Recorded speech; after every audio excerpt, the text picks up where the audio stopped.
안녕하세요. 날씨가 상당히 추운데요.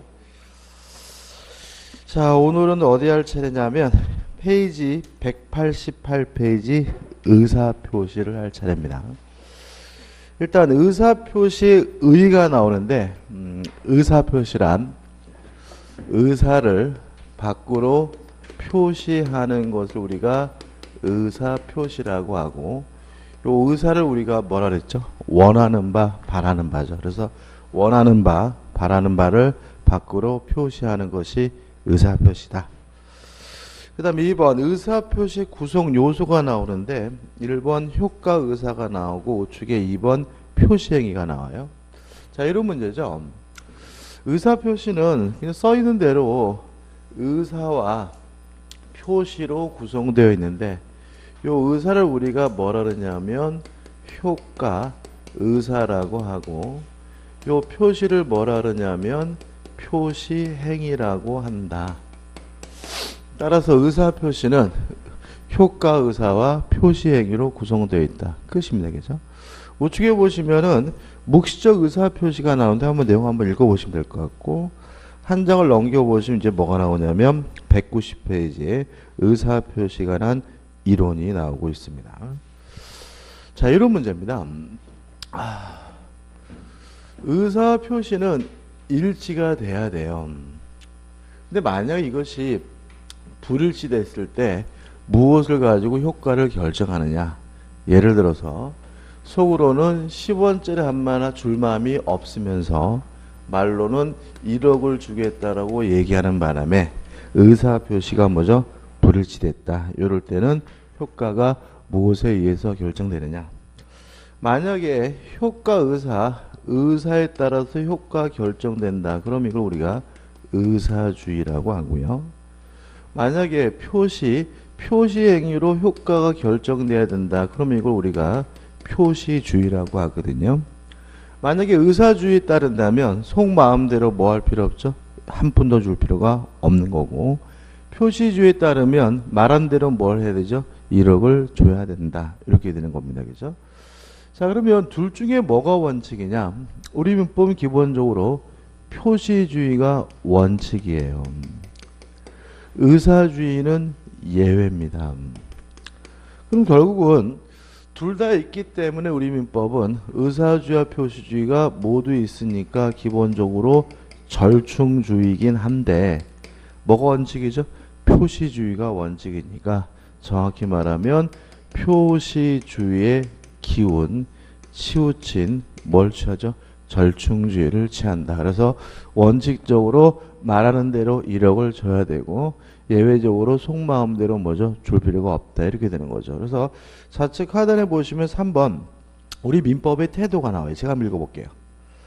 우리 민법은 내심적 효과 의사와 표시행위가 일치하지 않는 경우에 극단적으로 의사주의나 표시주의 어느 한쪽에 치우치지 않고 거래의 안전을 해치지 않는 한도로 해서 표의자의 진의를 존중하는 표시주의의 기원 뭘 취하죠? 절충주의를 취한다. 따라서 원칙이 표시주의, 예외가 뭐죠? 의사주의가 됩니다. 그 다음 우측에 보시면 이제 뭐가 나오냐면 의사표시의 효력 발생이 나오고 있습니다. 자, 이런 문제입니다. 갑이 을에게요, 의사를 표시했어요. 이렇게 의사를 표시하는 사람을 우리가 뭐라 하느냐 하면 표의자라고 하고, 의사 표시를 듣는 사람 우리가 상대방이라고 하는데, 의사 표시가 어느 단계에 이르러야 비로소 효과가 생기느냐, 이 문제인데, 의사 표시가 상대방에게 전달되려면은 몇 단계가 필요해요. 첫째, 의사가 완성되는 단계가 필요합니다. 예를 들어서 갑이 땅을 팔까 말까 고민 중이에요. 고민하다가 내가 을에게 땅을 팔아야지. 이렇게 결심하는 단계, 의사가 완성되는 단계일 거고요. 이 완성된 의사를 편지로 써서 을에게 보냈어요. 발송하는 단계가 있을 거고, 발송된 편지가 의뢰집에 도착하는 단계가 있을 거고, 도착한 편지를 의뢰 뜯어서 그 내용을 알게 됐어요. 인식하는 단계가 있을 텐데, 만약에 그 내용을 인식해야 알아야 의사표시 효과가 발생한다. 이런 입법주의를 뭐라 그러냐면 요지주의라고 합니다. 알 필요까지는 없다. 도착하기만 하면 효과가 생긴다. 이런 입법주의를 우리가 뭐라 그러냐면 도달주의라고 하고요. 도착할 필요도 없다. 발송만 하면 효과가 생긴다. 이런 입법주의를 우리가 뭐라 그러냐면 발신주의라고 하고요. 의사가 완성되기만 하면 효과가 생긴다. 이런 입법주의를 뭐라 그러냐면 표백주의라고 합니다. 총 4가지 입법주의가 있는데요. 우리 민법은 3가지만 있어요. 한 가지가 우리 민법에 없어요. 우리 민법에 없는 게 뭘까요? 표백주의요. 표백주의는 있어요. 왜냐하면 상대방 없는 의사표시는, 상대방 없는 단독행위는 뭘 취할 수밖에 없냐면 표백주의를 취할 수밖에 없어요. 왜냐하면 상대방이 없다면 뭐 할 수 없어요? 보낼 수가 없는 거잖아요. 그죠? 그럼 뭐가 없는 거냐면 요지주의가 없는 거죠. 왜 그러냐면 요지주의는 가표의자에게 너무 불리해요. 이런 의미가 되거든요. 의뢰 손이 들고 있으면서도 몰라 그러면 뭐죠? 땡인 거예요. 갑의 입장에서는 의뢰 그 내용을 알고 있다는 사실까지 뭐 할 방법이 없어요? 입증할 방법이 없는 거고요. 그래서 요지주의는 너무나 표의자에게 불리하기 때문에 우리 민법에는 없고요. 우리 민법은 도달주의, 발신주의, 표백주의 3개를 취해요. 도달주의가 원칙입니다. 발신주의가 뭐죠? 예외예요. 그럼 이렇게 되는 거죠. 우리 교재 보시면 서설이 나와 있고요. 1번 상대방 없는 경우는 의사가 완성되기만 하면 효과가 생기는 뭘 취하죠? 표백주의를 취한다. 2번 상대방 있는 경우는 원칙적으로 도달주의, 예외적으로 뭐가 돼요? 발신주의가 되고 요지주의는 우리 민법에 없다. 이렇게 되는 거죠. 그래서 2번 의사표시 효력 발생 시기에서 111조 1항을 보시면 이렇게 나와 있습니다. 상대방 있는 의사표시는 상대방에게 언제죠? 도달한 때 그 효력이 생긴다 해서 원칙이 뭐죠? 도달주의고요. 넘겨보시면 그래서 1번 원칙, 2번 도달주의 원칙에서 내용이 나오게 되는 거죠. 양가리 1번에서 도달의 의의가 나옵니다. 자, 우리 민법은 원칙적으로 도달주의를 취하는데 도달이 뭐냐? 일단 도달이란 상대방 집에 영역 내에 진입을 하고요. 언제든지 마음만 먹으면 알 수 있는 상태, 요지 가능한 상태에 놓이면 의사표시 효과가 생긴다. 이게 뭐죠? 도달주의고요. 요지주의와 다른 점은 그 내용을 뭐까지는 필요 없죠? 요지, 알 필요까지는 없다는 점에서 차이점이 있는 거죠. 알 수 있는 상태에 놓이기만 하면 뭐죠? 도달된 것이고 효과가 생기는 거죠. 그럼 달라지는 건 뭐냐면 손에 들고 있으면서 몰라. 그래도 이미 뭐죠? 효과가 생긴 거다. 왜냐하면 도달주의는 그 내용을 알아야 효과가 생기는 것이 아니라 알 수 있는 뭐만 있으면요? 가능성만 있으면 뭐죠? 효과가 생기는 거니까요. 교재 보시면은 도달의 의의가 나와요. 제가 한번 읽어볼게요. 양가리 1번에서 도달의 의의. 도달한 때라 함은 의사표시가 상대방의 뭐죠? 지배권 안에 들어가. 이 첫 번째 권이고 사회통념상 일반적으로 요주할 수 있는 상태, 알 수 있는 상태가 생겼다고 인정되는 것을 뭐죠? 말한다. 그 다음에 예컨대가 나오고 판례가 나온단 말이죠. 자, 그럼 생각해 보자고요. 일단 지배 영역 내에 진입한다는 말이 뭐냐? 상대방이 직접 받는 것만 지배 영역 내에 진입하는 것이 아니라 동거하는 가족이나 가정부가 받는 것도 뭐죠? 지배 영역 내에 진입하는 거다. 따라서 상대방이 직접 받는 것뿐만 아니라 가족이나 가정부가 받는 것도 도달된 것이고 따라서 의사표 효과는 뭐죠? 발생한다. 이런 취지가 되는 거거든요. 그래서 우리가 등기우편 받아보시면 우체부 아저씨가 오셔서 뭐라고 하시냐면 가족 중에 아무나 이름 적어주세요. 이런 말씀을 하십니다. 왜 그러냐면 상대방이 직접 받는 것만 도달인 것이 아니라 가족이 받는 것도 뭐죠? 도달이니까 가족이 받았다고 뭐죠? 이름을 쓰는 것도 뭐죠? 도달된 것이기 때문에 그런 논리가 발생하니까 주의하시기 바라고요. 그래서 판례 보시면은 핵심 판례에서 1번은 방금 읽어본 내용이고 2번을 볼게요. 채권 양도의 통지서가 채무자의 주소나 사무소가 아닌 동업자 사무소예요. 동업자 사무소에 배달됐다면 도달됐는지가 좀 의심스럽죠. 거기다가 또 그 신원이 분명치 않은 자에게 송달됐어요. 그럼 이건 명백히 뭐 되지 않았다고 봐야 돼요? 지배 영역에 진입되지 않았다고 봐야 되니까 사회통념상 채무자가 통지의 내용을 알 수 있는 객관적 상태에 놓여졌다고 인정할 수는 없다. 무슨 말이죠? 도달되지 않았다는 의미가 되니까 기억해 두시고 은근히 잘 나옵니다. 이 판례는. 그 다음에 2번 문제가 되는 경우 1번 수령 거절입니다. 정당한 이유 없이 수령을 안 해요. 그러면 도달된 것으로 뭐 하냐면 간주를 합니다. 이것도 우리가 뭘 생각하면 기억이 쉽냐면 우병우 씨 기억나시죠? 옛날에 그 민정수석 하셨고 그분이 그 지금도 기억나는 게 뭐냐면 국회에서 청문회를 하는데 청문회 그 소집 뭐죠? 출석 통지서를 보내려고 갔더니 집에 없었어요. 그죠? 그죠? 왜냐하면 집에 있는데 안 받으면 수령을 거절하면 도달된 것으로 뭐가 돼요? 간주가 되니까 집에 없어야 되는 거죠. 근데 재밌는 거는 그 양반이 가족과 함께 도망갔어요. 기억나시죠? 집이 빈집이었단 말이죠. 왜 가족과 함께 도망가느냐? 가족이 받는 것도 뭐죠? 도달이죠. 그죠?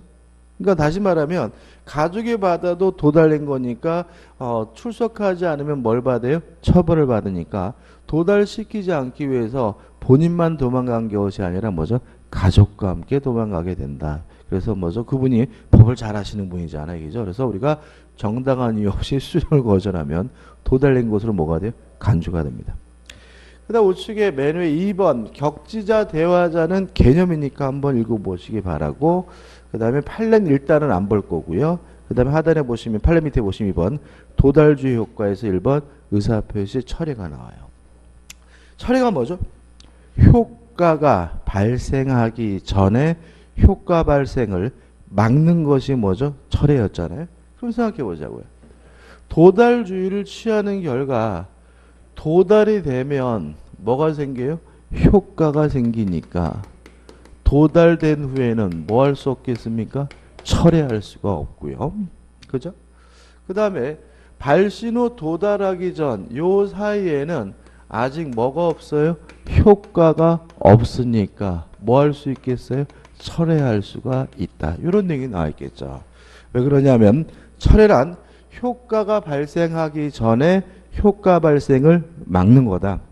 따라서 도달이 돼서 이미 효과가 생겼다면 뭐 하지 못해요? 철회하지 못하고 도달되기 전에 아직 효과가 발생하지 않았다면 뭐 할 수 있습니까? 철회할 수가 있다. 그 다음 2번 의사표시가 연착, 늦게 도착했다.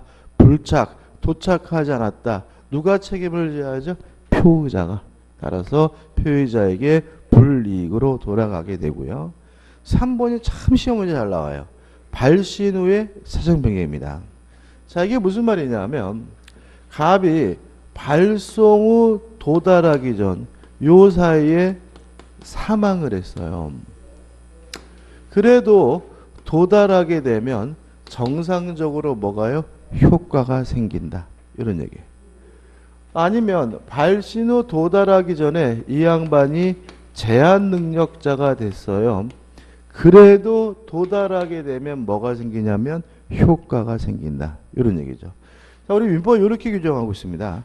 발신 후 도달하기 전에 사망하거나 제한 능력자가 되더라도 아무런 영향을 미치지 않는다라고 규정을 두고 있으니까 사망을 하더라도 도달하게 되면 뭐가 생겨요? 효과가 생기고 제한 능력자가 되더라도 도달하게 되면 뭐가 생깁니까? 효과가 생기게 된다. 이 정도만 기억하시면 되고 그 다음에 넘겨보시면 4번 해가지고 뭐가 나오냐면 도달주의 예외에서 발신주의가 나옵니다. 자, 한번 생각을 해보죠. 왜 도달주의가 원칙일까요? 아까 우리 설명드리면서 요지주의는 취할 수 없다 그랬어요. 그죠? 그러면 왜 발신주의가 아니라 도달주의가 원칙이냐? 발신주의는 어떤 문제가 있냐면 발신만 하면 바로 뭐가 생겨요? 효과가 생겨요. 그러면 굳이 등기 속달 같은 거 보낼 필요가 없는 거예요. 뭐만 하면 효과가 생겨요? 발신만 하면 효과가 생기는 거죠. 그래서 만약에 제가 갑이면 을을 연맥이기 위해서 어떤 행동을 할 수 있냐면 편지를 막 일본으로 막 알래스카로 막 캐나다로 막 이렇게 돌려버릴 수가 있거든요. 그래도 이미 발송했으면 뭐가 생겨요? 효과가 생기는 거잖아요. 그 말은 뭐냐면 발신주의는 상대방에게 예측하지 못할 피해를 줄 우려가 있기 때문에 원칙이 뭐인 거예요? 도달주의인 거예요. 동의하시죠? 그러면 뭐가 발신주의냐면 을 상대방이 이미 자신에게 무엇이 오고 있다는 사실을 예상하고 있다면 굳이 도달주의를 취하지 않고 뭘 취하냐면 발신주의를 취하는 거예요. 다시 한번요.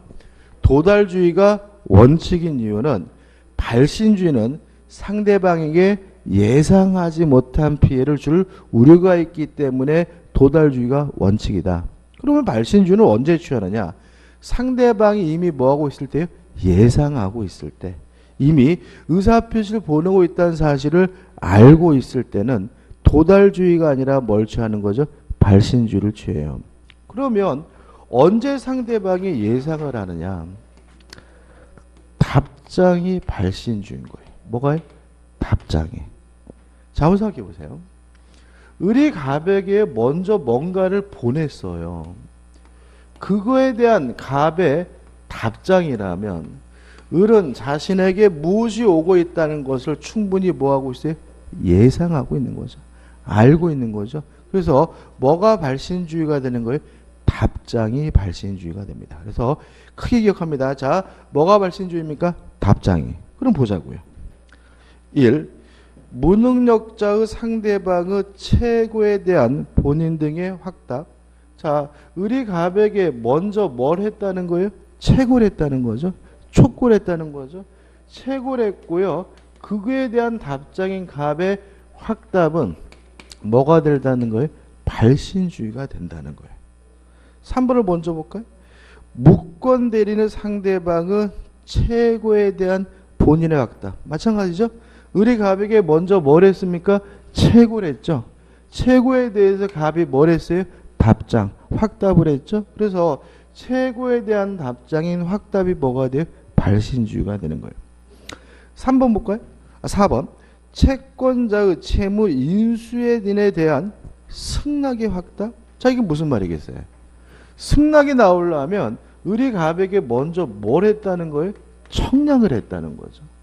청약에 대한 답장인 갑의 승낙은 뭐인 거예요? 발신주의인 거죠. 그래서 두 번째, 청약에 대한 답장인 승낙이 뭐가 돼요? 발신주의가 되는 거죠. 그 다음에 그 다음에 또 5번. 격지자 사이의 계약의 승낙의 통지. 뭐의 답장이라고요? 청약에 대한 답장인 승낙은 뭐예요? 발신주의인 거죠. 그러면 2번을 빼고 나머지들은 다 뭐예요? 답장인 거예요. 그래서 최고에 대한 확답은 답장이기 때문에 뭐가 돼요? 발신주의가 되고, 청약에 대한 승낙도 뭐예요? 답장이기 때문에 뭐가 돼요? 발신주의가 된다. 이렇게 되면 되고, 추가될 것은 뭐죠? 2번이죠.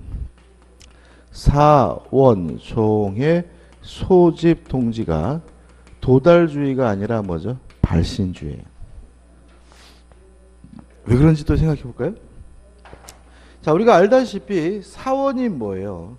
사단법인의 구성원이 뭐죠? 사원이고, 사원총의 가장 대표적인 예가 뭐죠? 주주총회다. 기억나시죠? 그죠? 그럼 한번 생각해 보자고요. 주주가요, 총 몇 명이냐면 1000명이에요. 그러면 사원총회 주주총회를 개최하려면 1000명이 모두 참석해야 개최할 수 있는 것은 아니잖아요. 근데 반드시 1000명 모두에게 뭐는 해줘야 되냐면 소집 통지는 해줘야 되고요. 한 명이라도 안 하면 그 사원총회는 뭐인 거예요? 무효인 거죠. 그죠? 반드시 뭐는 해줘야 돼요? 소집 통지는 해줘야 돼요. 만약에 한 명이라도 소집 통지 안 했다면, 그 소집 통지를 안 했다면 그 사원총회는 뭐죠? 무효인 거거든요. 자, 그럼 생각해 보자고요. 만약에 이 소집 통지를 도달주의를 취해서 지배 영역 내에 진입하고 요지 가능성이 있어야 비로소 소집 통지한 거다라고 해석을 하게 된다면 물리적으로 사원총회를 개최할 수가 없어요. 왜냐하면 한 명이라도 도달 안 되면 그 사원총회는 뭐인 거예요? 무효인 거잖아요. 그래서 우리는 뭘 취합니까? 발신주의를 취해요. 그래서 소집 전 일주일 전까지 전원에게 뭐만 하면요? 발신만 하면 소집 통지한 거다. 뭐까진 필요가 없어요? 도달까지는 필요 없다. 이런 의미에서 사원총회 소집 통지는 뭐가 되는 거죠? 발신주의를 취하게 되는 거죠. 그러면 이제 우리는 발신주의가 끝난 거죠. 그다음 3번 의사표시에 뭐가 나오냐면 공시송달이 나와요. 자, 이것도 우리가 뭘 할 수 있는, 뭘 기억하면 되냐면 우병우를 생각해 보시면 돼요. 우병우 씨가 가족과 함께 도망가 버리는 바람에 어딘지 찾을 수가 없으니까 뭐 현상금도 걸리고 막 그랬단 말이죠. 그러다가 여러분 기억 안 나시겠지만 마지막에 그 특위에서 공시송달을 할까 검토 중이다. 이런 게 언론에 보도되기 시작했어요. 왜 그러냐면 113절을 읽어볼게요. 피해자가 과실 없이 상대방을 알지 못하거나, 자, 그 경우는 우병우인지는 알죠? 그죠?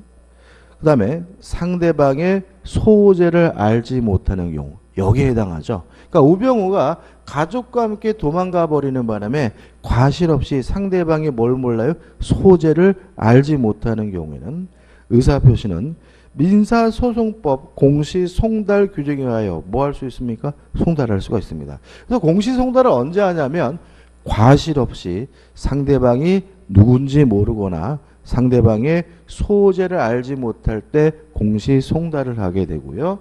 의가 나와 있고 요건은 방금 말씀드린 내용이고, 우측에 보시면 이제 뭐가 나오냐면 절차 효과가 나오는데 절차는 가입표예요. 보실 필요 없어요. 왜냐하면 이거는 민사소송법 내용이지 민법이 아니기 때문에 알 필요가 없는 거고, 효과는 원칙만 기억하시는데 법원 게시판에다가요 A4 용지에다 내용을 적어가지고 붙여놓고 2주가 경과되면 공시송달을 2주가 경달되면 상대방에게 도달된 것으로 뭐가 되냐면 간주가 됩니다. 그럼 생각해 보자고요.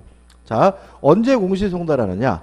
과실 없이 상대방이 누군지 모르거나 상대방의 소재를 알지 못하면 뭐합니까? 공시송달하게 되고, 공시송달하게 되면 법원 게시판에다가 2주간 게시하고요. 상대방에게 도달된 것으로 뭐가 됩니까? 간주가 됩니다. 근데 그때 그 특위에서 우병우 씨한테 공시송달 여부할까 말까 검토 중이다까지만 나오고 공시송달을 안 하기로 했다 이렇게 나와요. 왜 그러냐면 이게 도달된 것으로 간주가 되려면 몇 주가 지나가야 돼요? 2주. 근데 2주가 지나게 되면 이미 그 청문회 기간이 끝난 후였어요. 무슨 이해돼? 그죠? 그러니까 요때 공시송달하면 이미 끝나고 나서 상대방에게 도달된 것으로 뭐가 돼요? 간주가 되니까 어차피 뭐 할 방법은 없어요? 처벌할 방법은 없었기 때문에 그냥 하려고 하다가 검토만 하고 안 하게 된 이유가 2주가 지나야 상대방에게 도달된 것으로 뭐가 돼요? 간주가 되기 때문에 그렇습니다. 끝이죠. 그 다음 우측에 수령 능력입니다. 자, 이런 문제입니다. 자, 지배 영역 내에 진입하고 요지 가능성이 있어야 상대방에게 도달이 돼요. 근데 상대방이 받긴 받았어요. 근데 문제는 이놈이 빨간 검은 건 글씨고 흰 건 백지다. 전혀 그 내용을 읽을 능력이 없어요. 이해할 능력이 없어요. 그럼 이놈이 손에 들고 있더라도 뭐가 없어요? 요지 가능성이 결여가 되기 때문에 뭐 되지 않아요? 도달되지 않는 거죠. 따라서 도달이 되려면 지배 영역 내 진입하고 요지 가능성이 있어야 되니까 상대방에게 뭐가 필요한 거죠?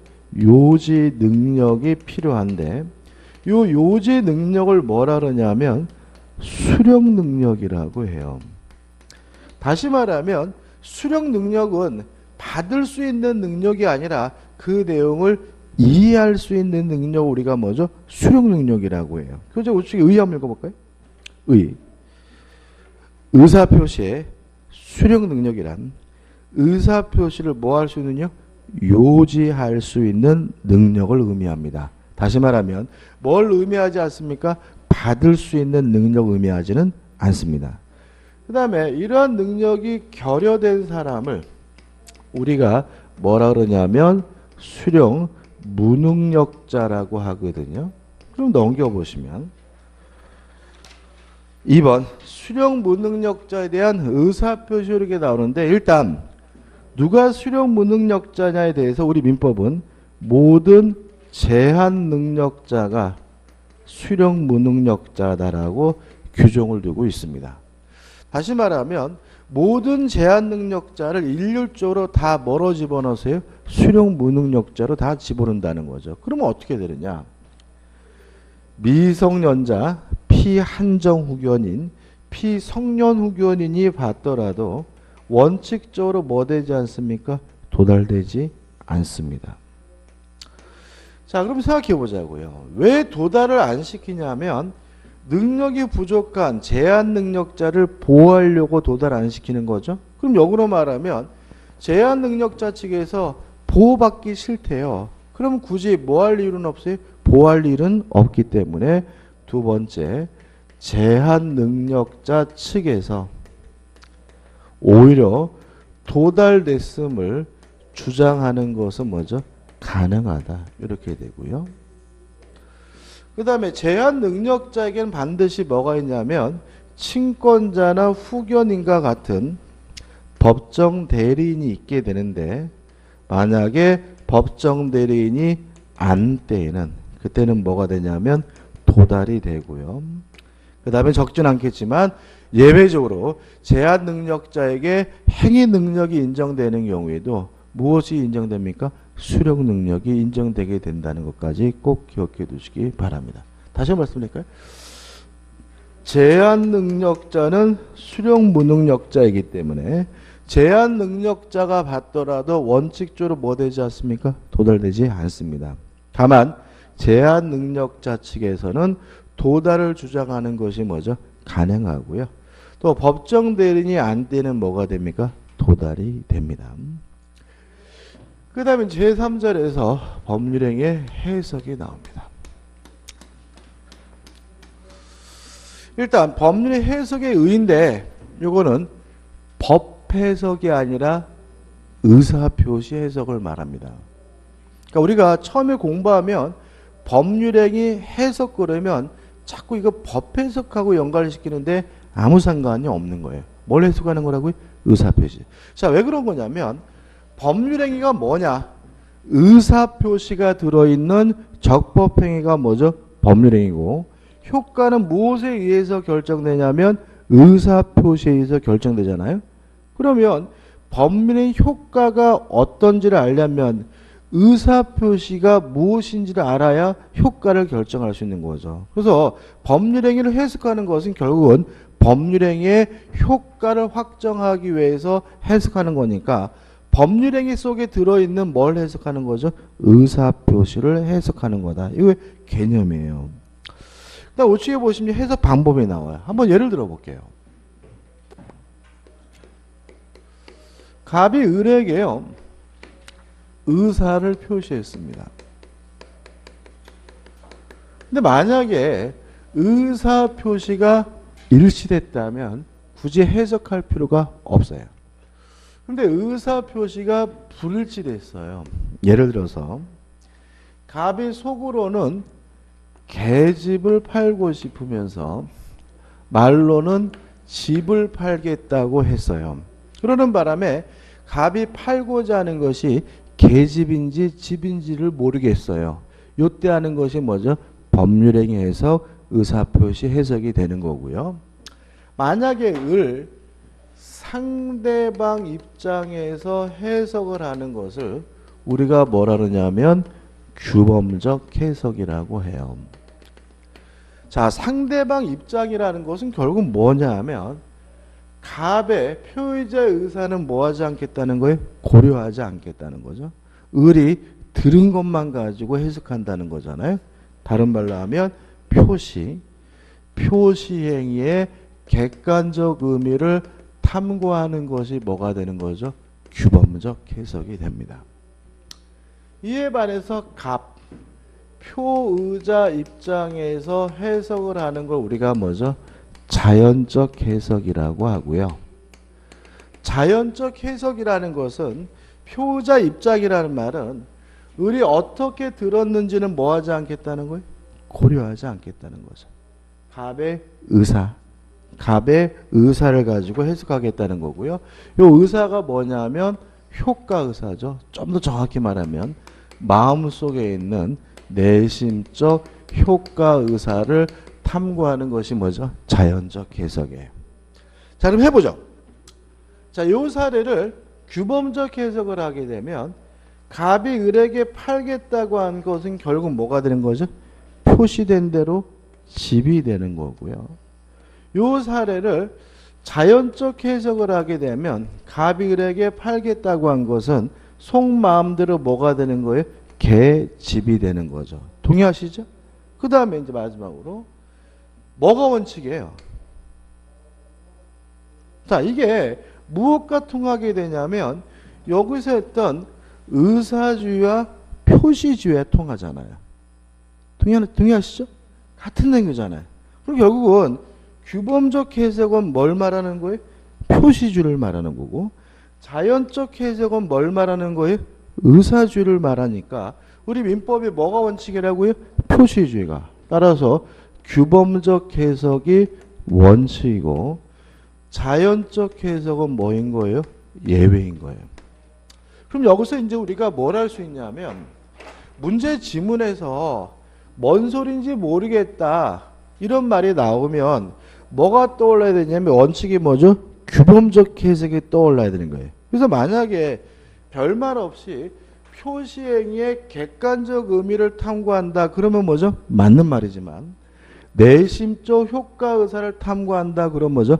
X가 되는 거고요.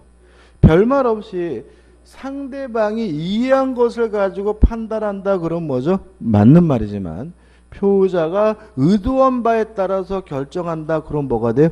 X가 되는 거죠. 무슨 해석이 원칙이에요?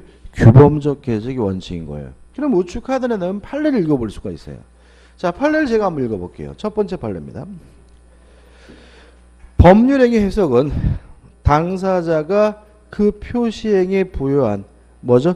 객관적 의미를 명백하게 확정하는 것으로서 이렇게 표시행위에 부여한 객관적 의미를 명백히 확정하는 것이 뭐죠? 규범적 해석인 거죠. 그럼 여기까지 보면 뭘 할 수 있어요? 법률행위 해석은 원칙이 뭐라고요? 규범적 해석이다. 이런 얘기죠. 계속 보면 서면에 사용된 문구에 구애받는 것은 아니지만 어디까지나 당사자의 내심적 의사 여하에 관계없이 그 서면의 기재의 내용에 의하여 당사자가 그 표시행위에 부여한 객관적 의미를 합리적으로 해석하는 것이다. 이렇게 나오는 거고 만약에 마지막에 표시행위에 부여한 객관적 의미가 아니라 표의자의 내심적 효과 의사를 탐구하는 것이다. 그럼 뭐가 돼요? X가 되는 거다. 왜냐하면 뭐가 원칙이에요? 규범적 해석이 원칙이니까. 넘기지 마세요. 두 번째 판례도 봐야 돼요. 자, 그럼 다시 한번 보자고요. 규범적 해석이 원칙이고 자연적 해석이 예외니까 언제 규범적 해석을 해야 되는지는 알 필요 없는 거예요. 그죠? 대신 언제 자연적 해석을 해야 되는지는 알아야 되겠죠. 자, 언제 자연적 해석을 하냐면 첫째, 상대방 없는 의사표시는 자연적 해석을 합니다. 왜냐하면 상대방이 없다면 상대방 입장에서 뭐 할 수 없어요? 해석할 수가 없으니까 어쩔 수 없이 뭐죠? 자연적 해석을 하고요. 두 번째, 상대방을 보호할 필요가 없을 때는 자연적 해석을 합니다. 다시 말하면 상대방이 이미 알았거나 또는 알 수가 있었을 경우에는 무슨 해석을 해요? 자연적 해석을 하게 됩니다. 그럼 이렇게 되는 거예요. 이 결론이에요. 자, 보세요. 계집할 마음으로 집을 팔겠다고 했다면 원칙적으로 말하는 대로 뭐가 되는 거예요? 집을 팔겠다고 하는 것이 되는 거고요. 다만 을이 갑이 팔고자 하는 것이 집이 아니라 계집이라는 사실이 알았거나 또는 뭐죠? 알 수가 있었다면 속마음대로 갑이 을에게 팔겠다고 한 것은 뭐가 돼요? 계집이 되는 거다. 이렇게 되는 거예요. 이게 다 한 겁니다. 그죠? 자, 그럼 두 번째 판례를 볼게요. 밑에 이제 두 번째 판결도 굉장히 유명한 판결인데 이런 겁니다. 사건 내용은. 갑이 예를 들어서요. 을에게 5천만 원을 빌려줬어요. 둘이 친구인데. 근데 친구에서 5천만 원을 빌려줬는데 요놈이 어느 날 와가지고 소주 한잔 하자 그러더니 망했대요. 야, 나 있잖아. 완전 망해서 개그지 됐거든. 그래서 갑이 값을 늘어. 야, 그러면 내가 빌려준 5천만 원 어떡할 건데? 그랬더니 내가 네 돈은 꼭 갚아야 되는데 내가 돈을 탈탈탈 털어보니까 3천만 원 있더라. 요거라도 받으면 요거 주지만 끝까지 5천만 원 다 받겠다 그러면 나 돈 못 준다 라고 하는 거죠. 완전히 갑의 입장에서 완전 그제스 새끼죠. 그죠? 그래가지고 야 임마 너가 힘들더라서 내가 빌려준 거잖아. 아, 알았어 몰라. 나 완전히 나 망해서 완전 개그지야 뭐 이런단 말이에요. 그래서 알아봤더니 갑이 망한 게 사실인 거예요. 그래서 갑은 어떤 마음이니까 일단 내가 너한테 3천만 원 받아두고 나중에 네가 돈 생기면 추가로 2천만 원 받겠다는 마음이에요. 다시 말하면 갑의 의사는 2천만 원에 대해서 뭐 할 마음이 없냐면 면제할 마음이 없어요. 근데 이놈이 이거라도 안 받으면 못 주겠다고 그러니까 뭐라 했어요? 좋다. 그럼 내가 2천만 원 안 받겠다. 라고 표시는 뭐라 그런 거죠? 2천만 원에 대해서 뭐예요? 면제해 주겠다라고 표시를 한 거죠. 그래서 을이 갑에게 3천만 원 갚았고요. 갑은 을에게 돈을 다 받았다는 의미에서 영수증에다가 뭐라 적어놨냐면 총완결이라고 적어줬어요. 이해되시죠? 그러고 나서 갑이 어떻게 해요? 2천만 원 못 받아 속이 쓰렸는데 몇 주 지나고 이 그지 같은 놈이 로또 복권에 당첨이 됐어요. 로또가 또 이름 바뀌었더라고. 그죠? 복권에 당첨되가 떼보자 됐어요. 이랬을 때 갑이 을에게 추가로 2천만 원을 받을 수가 있느냐 없느냐 문제예요. 자, 원시적으로 2천만 원 받을 수 있습니까 없습니까? 없다. 왜냐하면 의사 표시가 불일치되면 법률행위 해석을 하는데 원칙이 뭐죠? 규범적 해석이므로 표시된 거대로 뭐죠? 2천만 원 뭐죠? 면제한 거다. 따라서 을이 나중에 떼보자가 됐다 하더라도 추가적으로 2천만 원 뭐 할 수 없어요? 받을 수가 없다. 이런 판례입니다. 두 번째 판례 한번 읽어볼게요. 총완결이라는 문헌이 부기된 영수증에 있어서 통 영수증의 작성 경위가 그렇게 쓰지 아니하면 돈을 주지 않겠다고 하기에 무슨 말인지 아시죠? 당시에 궁박한 사정에 비추어 우선 돈 받기 위하여 거짓 기재한 것이라는 이유만으로는 총완결이라는 의사표시가 당연무효라고 할 수는 없습니다. 왜 그러냐면 원칙이 무슨 해석이에요? 규범적 해석이고요. 따라서 표시된 대로 총완결 돈을 다 받은 것이 원칙이기 때문에 이렇게 해석이 되는 거죠. 그 다음 넘겨보면 이제 뭐가 나오죠? 자연적 해석. 자, 의는 뭔가요? 표의자 입장에서 해석하는 것이 뭐죠? 자연적 해석. 근데 이번 적용 범위. 자, 언제 자연적 해석합니까? 상대방 없는 의사표시와 상대방이 있더라도 보호할 필요가 없을 때 상대방이 알았거나 알 수 있었으면 무슨 해석을 해요? 자연적 해석을 한다. 물론 우리 민법 뭐가 중요한 과목이죠? 원칙이 중요한 과목이니까 원칙이 뭐예요? 규범적 해석이고 상대방이 알았거나 알 수 있을 때 예외적으로 뭐죠? 자연적 해석이라는 거 꼭 가져가야 돼요. 자, 여기서 이제 좀 연습을 좀 해보죠. 연습입니다. 갑이 지금 을에게 뭘 팔고 싶냐면 계집을 팔고 싶어요. 근데 뭘 팔겠다고 했냐면 집을 팔겠다고 했단 말이죠. 그래서 법률행위 해석을 해야 되는데 그리고 을이 좋다, 내가 네 뜻대로 집을 사겠다라고 승낙을 했다라고 가정을 해볼게요. 그죠? 다시 한번. 갑이 지금 속으로는 뭘 팔고 싶어요? 계집 팔고 싶으면서 집 살래? 그랬더니 이쪽에서 내가 네 집을 살게 라고 했단 말이죠. 자, 일단 의사표시가 불일치됐으니까 법률행위 해석을 하게 되는데 원칙이 무슨 해석이죠? 규범적 해석이죠.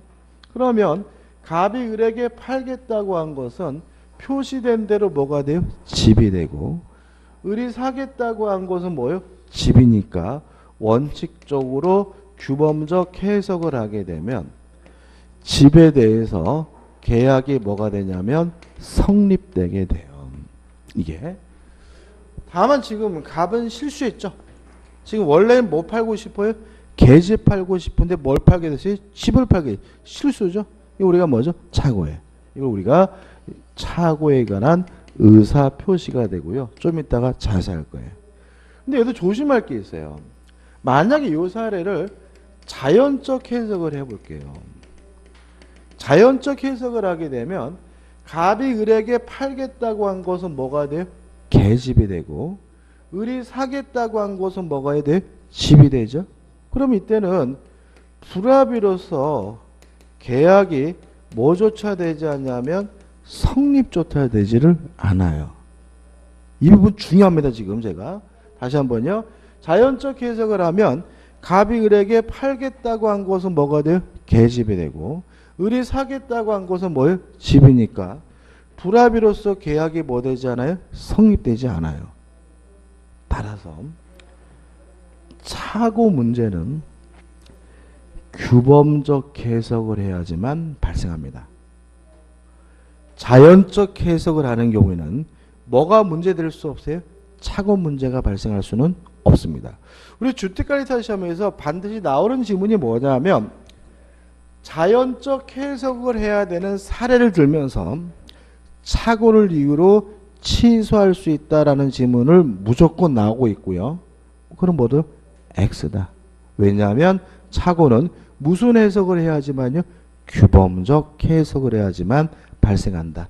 만약에 자연적 해석을 하게 되면 계약이 뭐조차 되지 않아요? 성립조차 되지 않으므로 착오 문제가 발생할 수가 없다. 잊지 마시고 그래서 시험 문제는 자연적 해석을 해야 되는 사례를 들면서 착오를 이유로 취소할 수 있다 그러면 무조건 뭐가 돼요? X가 됨을 주의하셔야 됩니다. 중요한 부분 하고 있습니다. 그 다음에 이 부분은 들으시면 이해하세요. 근데 까먹더라고요. 그래서 이것도 그냥 뭐 원칙 예외 이거 기억하면 안 되고 연습장 펴놓으시고 저처럼 한번 따져보셔야 돼. 따져보셔가지고 이게 요 내용이구나라고 극복이 되면 괜찮은데 자꾸 이걸 안 해보시면은 그냥 들을 때마다 나중에도 뭐죠? 새로울 수 있으니까 주의하시기 바라고. 예를 좀 바꿔볼게요. 갑이 지금 을에게 뭘 팔고 싶냐면 계집을 팔고 싶어요. 뭘 팔겠다고 했냐면 집을 팔겠다고 한 말이죠.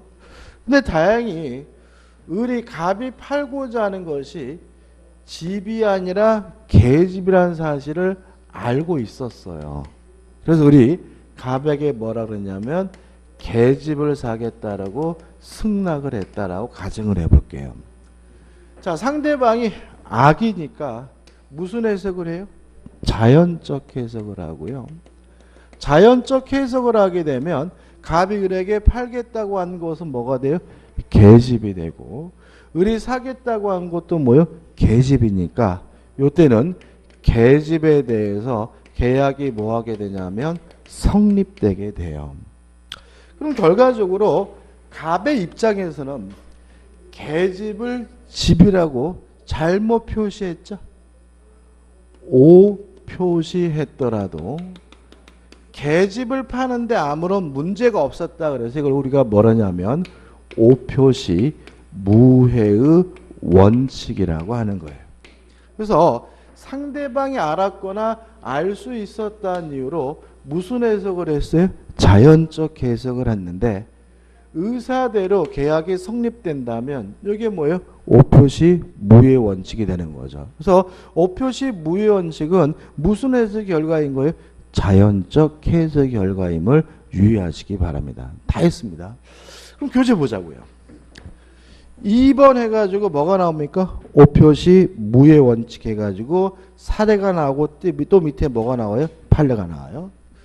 자, 이 판례는 뭐냐 하면 실제로 사고 팔고 싶었던 것은 갑토지예요. 뭘 사고 팔고 싶다고요? 갑토지. 근데 계약서에다가는 뭐라고 써놨냐면 을토지라고 적어놨어요.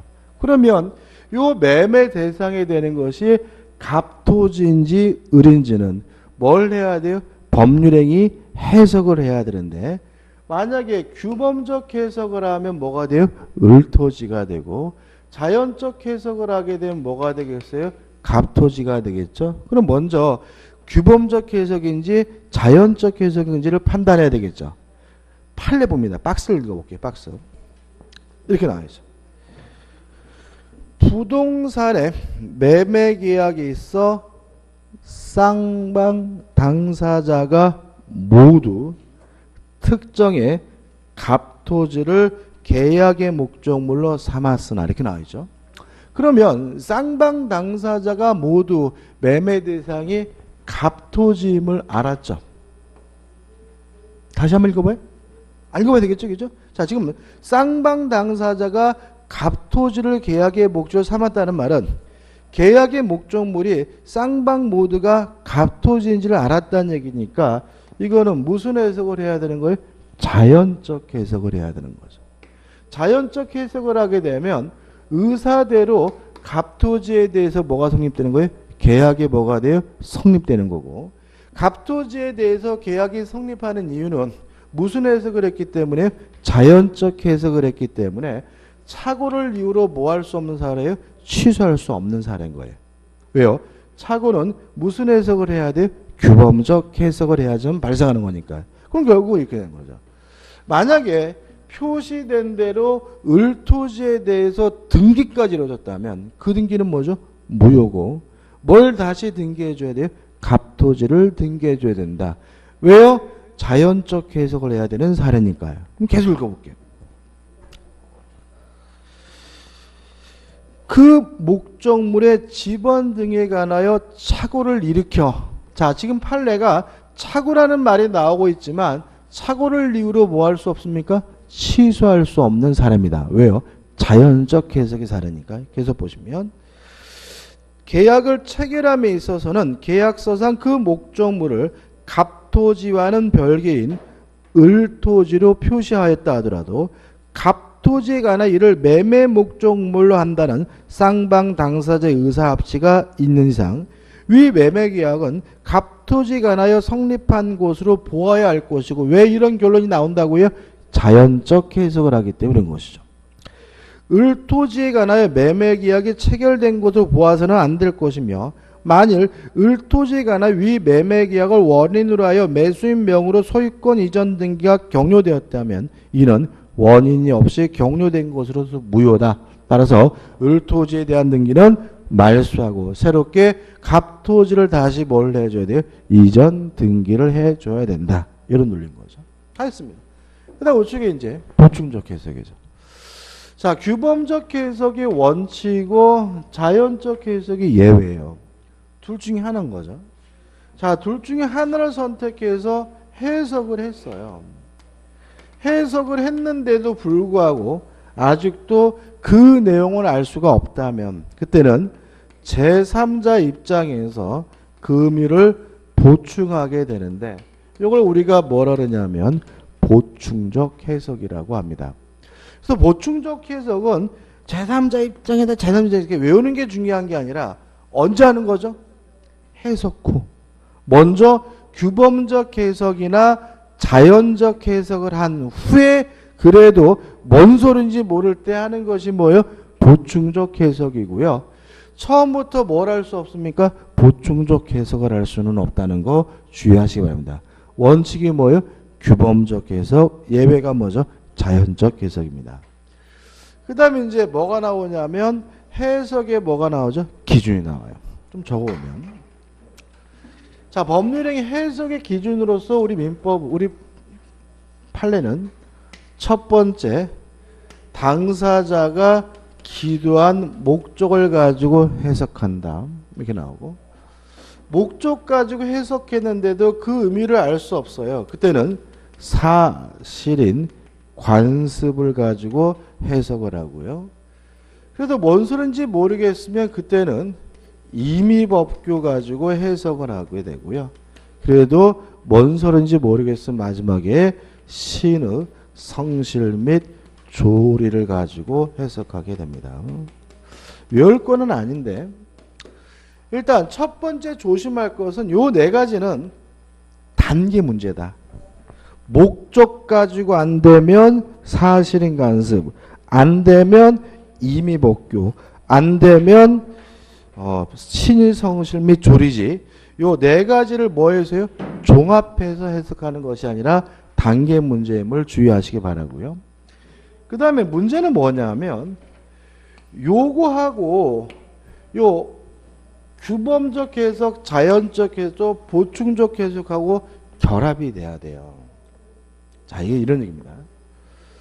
자, 목적은 뭘 말하냐면 원하는 바를 말하는 거죠. 그죠? 우리 집 살래? 그러면 저의 목적이 뭔가요? 집 사고 싶은 거잖아. 이게 목적이잖아. 그 원하는 바니까 결국 뭘 말하냐면 의사표시예요. 그러면 여기서 규범적 해석이나 자연적 해석은 의사표시 가지고 해석한 거니까 뭘 가지고 해석한 거예요? 목적 가지고 해석을 한 거예요. 무슨 아시겠습니까? 그죠? 다시 한번요. 당사자가 의도한 목적을 가지고 해석한다는 말은 당사자의 뭘 가지고요? 의사표시 가지고 해석한다는 말이니까 결국은 규범적 해석이나 자연적 해석은 뭐 가지고요? 목적 가지고 해석을 한 거죠. 근데 만약 이렇게 해석이 끝나면 좋은데 해석이 그래도 안 될 때는 어떻게 할 것이냐? 그때는 뭐 가지고요? 사실인 관습을 가지고 해석한다. 이런 얘기죠. 다시 한번요. 당사자가 기도한 목적은 결국은 뭘 말합니까? 의사표시를 말하는 것이므로 규범적 해석, 자연적 해석, 보충적 해석은 뭐 가지고 해석한 거죠? 목적 가지고 해석을 한 거다. 이렇게 해석이 끝나면 좋은데 해석이 안 끝나면 그때는 뭐 가지고요? 사실인 관습을 가지고 해석하는 거죠. 자, 그럼 이제 우리가 사실인 관습이 뭔지 알죠? 교재 나온 내용이 뭐겠어요? 단순한 오랜 관행은 뭐예요? 사실인 관습. 이 관행에 법적 확신이 부여가 되면 뭐가 돼요? 관습법. 이렇게 되는 거잖아요. 그죠? 그러면 법률행위 해석과 관련된 오랜 관행, 사실인 관습은 뭐가 있을까요? 가장 대표적인 것은 뭐냐면 사투리입니다. 사투리. 제가 그 사투리 중에서 저에게 가장 멘붕을 줬던 사투리는 뭐냐면 경상도 분들이 쓰는 말 중에서 아래라는 말이 있어요. 아래. 굉장히 많이 쓰는 말인데 영화 봤어? 그럼 뭐라 그러냐면 아랫게 봤어. 이런 말을 써요. 처음에 제가 뒤집어서 봤나? 그랬는데 이게 그런 뜻이 아닌 거예요. 너 곱창 먹어봤어? 먹었니 요새? 아랫게 먹었어. 막 이런단 말이죠. 이게 결국 뭐냐면 경상도 분들은 이 아래라는 말을 밑 이런 의미로 쓰는 게 아니라 엊그저께 막연한 의미의 뭐죠? 과거 이런 의미로 쓰는 거예요. 그래서 만약에 영화 봤어? 그 영화 봤니? 아랫게 봤어? 그럼 뭐예요? 엊그저께 봤어. 이런 의미로 해석이 되거든요. 근데 참 재밌는 건 그분들은 당연히 다른 사람도 그 말을 알아들을 거라고 생각하시고 아주 쉽게 하는 말이 아래라는 말을. 그죠? 자, 그럼 이런 말입니다. 자, 경상도 분이 아래라는 말을 썼는데 뭔 말인지 모르겠어요. 근데 그 지역의 사투리를 감안해 봤더니 관행을 감안해 봤더니 그 아래라는 말은 경상도 지역에서 엊그저께 막연한 의미의 과거 이런 의미로 해석이 된다면 뭐가 해석에 동원되고 있는 거예요? 사실인 관습이 해석에 동원되고 있는 거예요. 그 다음에 관용적 표현도 들을 수 있어요. 예를 들어 제가 부동산 사무실 가가지고 그 요새 그 분양권 얼마에 이랬더니 피가 2천만 원인데 이러단 말이죠. 처음에 저는 이 인간들이 무슨 드라큘라인가 피가 뭐야 그랬는데 그게 뭐죠? 프레미엄, 웃돈 이런 걸 우리가 뭐죠? 피라고 합니다. 부동산 업자들은. 그럼 결국 이런 얘기죠. 그 양반이 피가 5천만 원이라고 했는데 도대체 뭔 소리인지 모르겠다. 근데 부동산 업자들은 프리미엄을 웃돈을 뭐죠? 피라고 한다라고 해석이 된다면 뭐가 해석에 동원되고 있는 거죠? 사실인 관습이 뭐가 되고 있는 거예요? 해석에 동원되고 있는 거죠. 이해되시죠? 그건 맞습니다. 뭐 건설 현장 가면 일본말 굉장히 많이 쓰거든요. 뭐 시다발이니 뭐 십장이니 뭐 오야지니 뭐 오야지가 뭐냐 그랬더니 뭐 작업반장 뭐 이런 의미되다 그러면 그것도 뭐가요? 사실인 관습이 뭐가 되고 있는 거예요? 해석에 동원되고 있는 거죠. 그죠? 자, 그래도 해석이 안 돼요. 그럼 뭐죠? 임의복교. 볼 도움 안 돼요. 그 다음에 그래도 해석이 안 돼요. 신의성실 및 조리인데 조리가 뭐였죠? 사물의 기본 법칙 뭐였어요? 상식이었잖아요.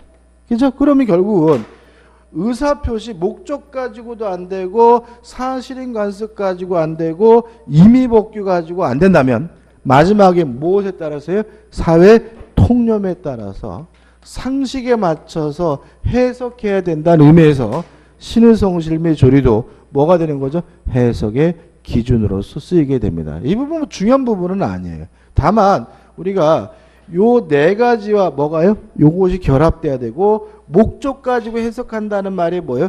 규범적 해석, 자연적 해석, 보충적 해석임을 좀 주의하시면 됩니다. 그죠? 외울 건 아닙니다. 그 다음에 마지막으로 페이지 몇 페이지냐면 201페이지 하단에 보시면 법률행위 해석의 성질이 나오는데 결론만 사실 문제가 아니라 법률 문제이기 때문에 상고 이유가 된다. 이유는 설명 안 합니다. 의미가 없기 때문에 좀 기억해 두시기 바라고 좀 쉬었다가 202페이지 의사표시의 불일시를 보도록 하겠습니다.